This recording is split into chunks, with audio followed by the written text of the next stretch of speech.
terima kasih adik-adik yang telah presentasi kasus, dan karena pasiennya sudah kita pulang sehingga kita bisa diskusi leluasa pada kasus ini ya. Setelah adik-adik presentasi semua, tadi saya menyampaikan bahwa pada kasus yang dibahas ini belum ada diferensial diagnosis, jadi mungkin saran saya perlu dimasukkan ke diferensial diagnosis dengan apa? Biasanya kalau spondylosis ini perbandingannya dengan HNP ya, untuk membedakannya ya, apakah ketika terjadi provokasi pada medula spinalis atau tekanan yang tinggi pada daerah lumbar untuk membuat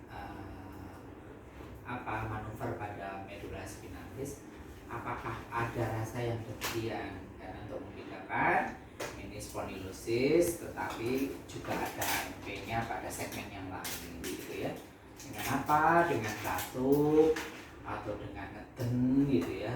Pertanyaannya, Pak, kalau buang air besar ada celong di pinggang nggak? Pak, atau Bapak coba batukkan gini ada rasa celong di pinggang nggak? Kalau ada berarti terjadi produksi produksi dari nukleus pulposus ya. Terus berikutnya, kalau saya melihat skill massage-nya itu menurut saya sih adik-adik kurang latihan aja sih.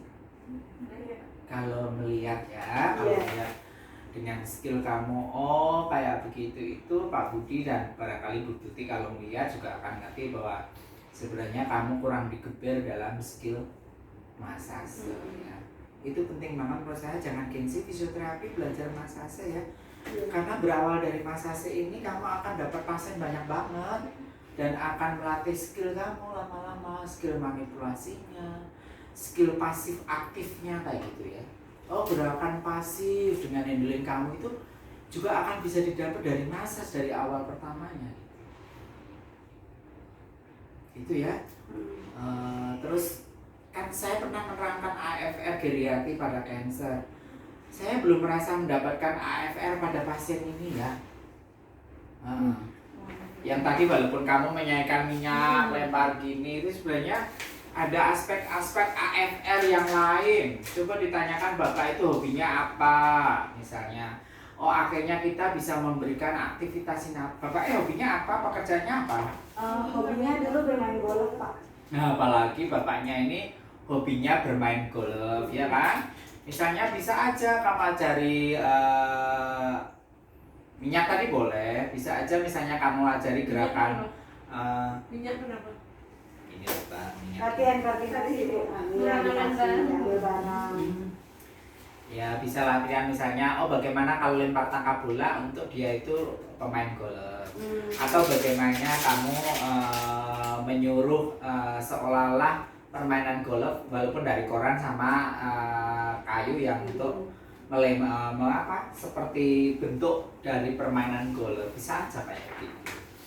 Ataupun bentuk-bentuk exercises yang mana, karena dia kan suka gini kan, kamu exercise-nya harus yang tidak akan memunculkan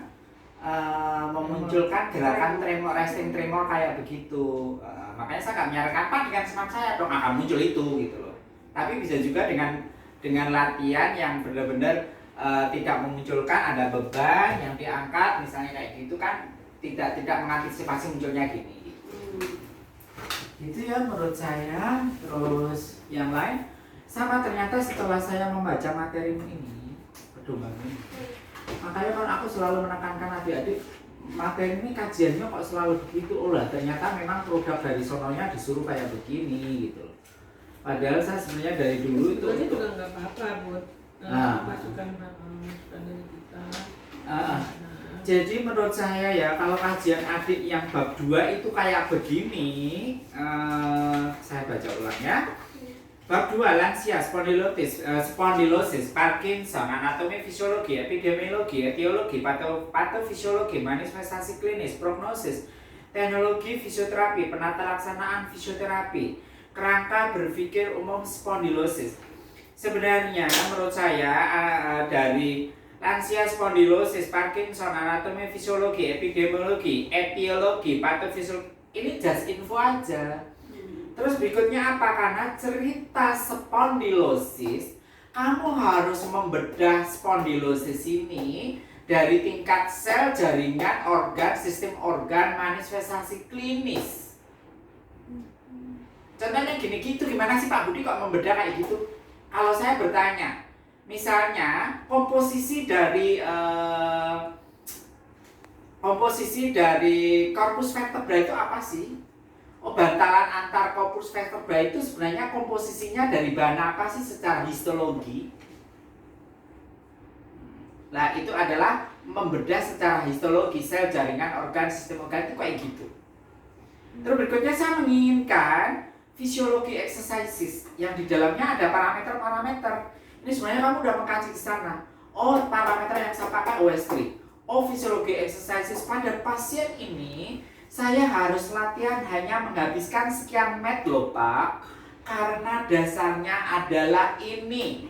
VO2 max pada pasien itu sekian, berarti nilainya segini Pak, sehingga bentuk latihan yang saya berikan ini akan tidak memicu dekompensasi cordis, tidak memicu exercises induced asthma.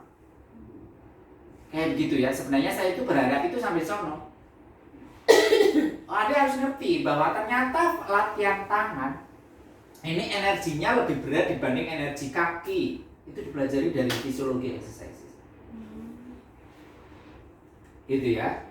Oh, pada pasien gini boleh nggak kalau masih ada istri melakukan hubungan seksual, apakah memicu terjadinya ini? Itu ada parameternya. Oh, ternyata parameternya kalau bisa naik tangga 2 trap berulang kali, ya naik tangga 1 ke sana, terus turun lagi, naik lagi, tidak ngos-ngosan, berarti dia boleh melakukan hubungan seksual. Itu fisiologi exercise dibahas sampai kayak gitu. Ya? Itu aja sih menurut saya, cuma ini memang saya harus konfirmasi dengan dosen yang ada, tapi bagus juga sih ya kalau dibahas kayak gitu ya menurut saya kalau bisa.